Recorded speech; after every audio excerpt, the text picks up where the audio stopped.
音符ちゃんのガザマドンエピソード1の公開は今日からだって言うのに。You could just catch on Netflix. Cold opener for this one.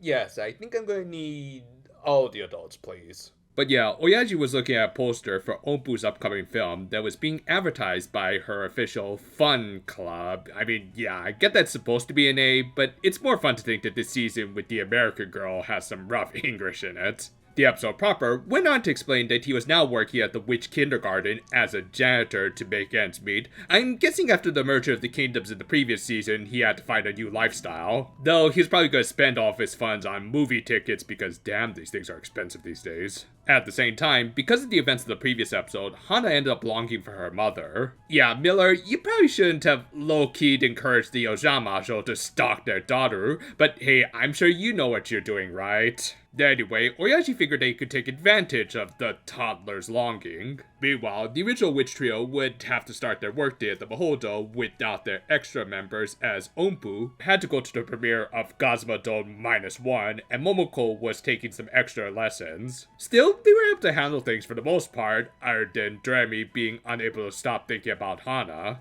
Wake up, boy! You're burning me money!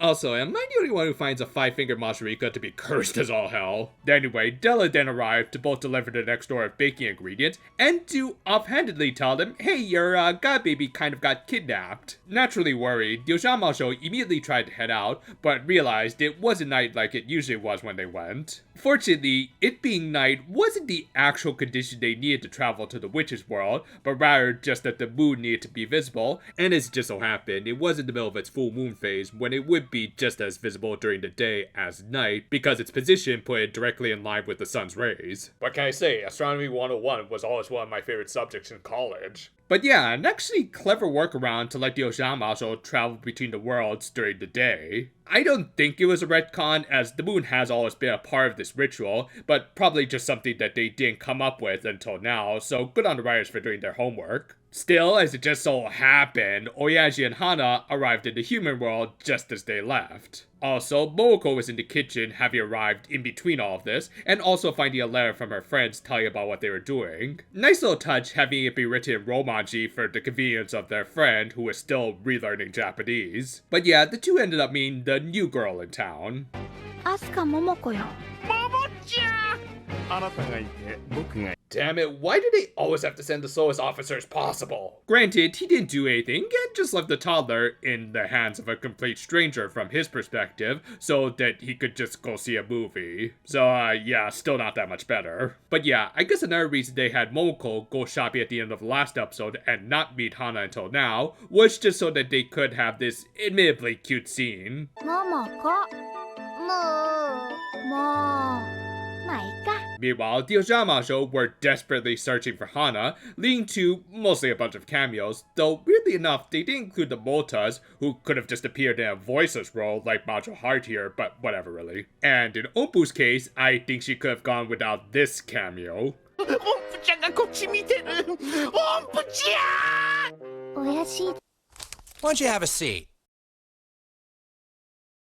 Back with Momoko, she sang an admittedly really catchy little tune that really showed off Nami Mihara's singing chops. Basically, she sang the English alphabet with baked goods, which matched well with her primary language, of course. But come on, girl, you can do a lot more than just that. In fact, here, let me help you. Amai apple pie.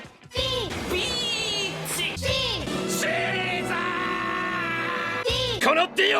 This is what true JoJo brain rot looks like. I mean, if anything, it would have prevented Hana from getting hungry by thinking about sweets. Thus, Momoko went to make something for her, resulting in Hana floating off. Well, okay, now this is gonna be a fun little adventure where she has to go find the escaped god baby, and oh wait, she just went right back to her seat. Well, okay, so what are they gonna do now?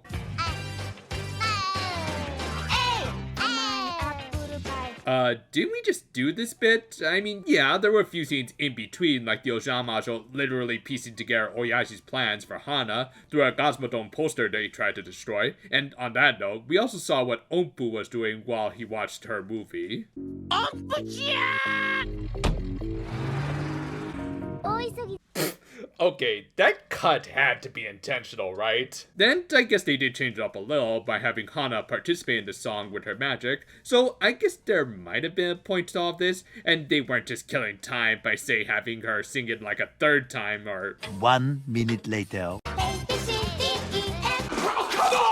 Yeah, I get the feeling like this episode's script ran a little short, kind of like my own scripts, so they just had Momoko sing her little tune 3 times in order to supplement the runtime. As a result, the night felt very repetitive, but I also didn't feel much when Hana botched her flip attempt, even though that's supposed to be like a major focus of this episode, as after her latest failure, she ended up using her magic. And sure, we briefly got a nice reunion between Doremi and Hana, but then they had to go quickly deal with her Doremi cake. すごいのね花ちゃんの魔法って誰かに見られちゃまずい Yeah, especially considering that 3-circled head could be considered copyright infringement for one of the most paid companies ever. Fortunately, they quickly dealt with it using the magical stage, which also conveniently ate more into this episode's runtime, though the Ojamajo did at least have a little bit of time to spend with Hana and fix up her hair so that she could do flips better, because yeah, that was the big conflict of this episode. I mean, it was enough to alter Majo Miller's somewhat justified stance on not letting parents meet their kids during their training, or at least just the Ojamajo. But hey, got in the episode with a happy ending, which I think we got enough of with Oyaji being punished, and we really didn't need all of this extra stuff. Well, may as well go with the most obvious speaking pun possible. This episode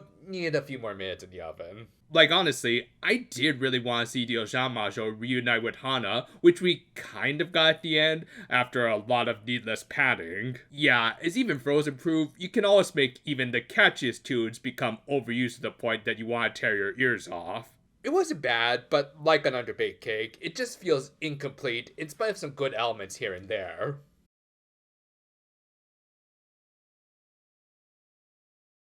Hana returning to the show was always going to be an inevitability, hence why the ending of Sharp, while certainly strong overall, didn't exactly hit with me when they were separated. Which is fine, as it also happened to add to the anticipation of seeing them reunite.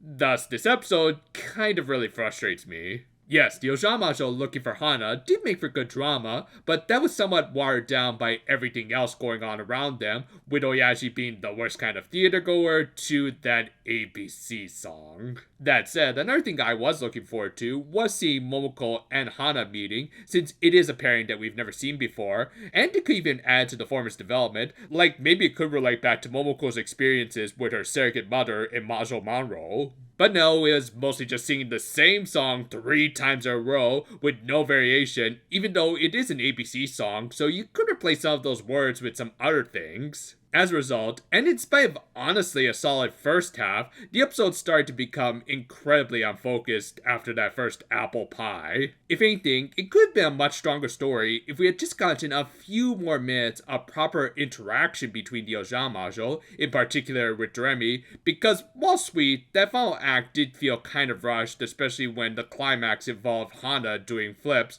when they really didn't bring it up all that much. And overall, this is another kind of meh outing that could have been much better if they had just gotten rid of a couple of songs. I often kind of like the insert songs of this series when there's some actual variety to them and not them just pushing the repeat button. As always, here's hoping y'all are having a good week, and if you're not, just look forward to the weekend. Until then though, just hold things out for a little longer and maybe treat yourself to something sweet when you do reach that finish line. And until next time though, for now my friends, and she's still going. And the JoJo memes are still coming. Hey, stop right there!